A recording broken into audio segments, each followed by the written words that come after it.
মাত্র আসলাম Boinchi hotel Galaxy, একটা restaurant কাম চায়ের দোকান, সেটাতে আসার পর আমরা চা খাচ্ছি।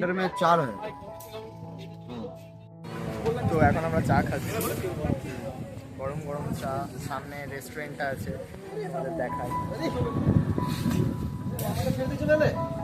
এই যে আমি আছি, রাহুল আছে, প্রেমদা আছে।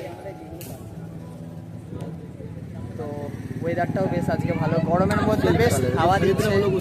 তো এখানে এসে আমরা বেশ ফটোগ্রাফি করলাম, তো ফটোগুলো তোমাদের সাথে শেয়ার করে দেবো অবভিয়াসলি, তোমরা দেখতে থাকো। মোটামুটি চা সিগারেট খাওয়ার পর আমরা এখান থেকে বেরিয়ে যাচ্ছি, কারণ এবার বাড়ি যেতে হবে, অনেকক্ষণ টাইম এখানে দিলাম। তো গাড়ি নিয়ে এরা এখন রেডি হচ্ছে, চলো। তো কেমন লাগলো রে তোদের? এই গাইজ, কেমন লাগছে, কেমন লাগলো আজকে এখানে এসে? খুবই ভালো লাগলো, আবার নেক্সট টাইম আসবো রোহিতের গার্লফ্রেন্ডকে নিয়ে। উলাও।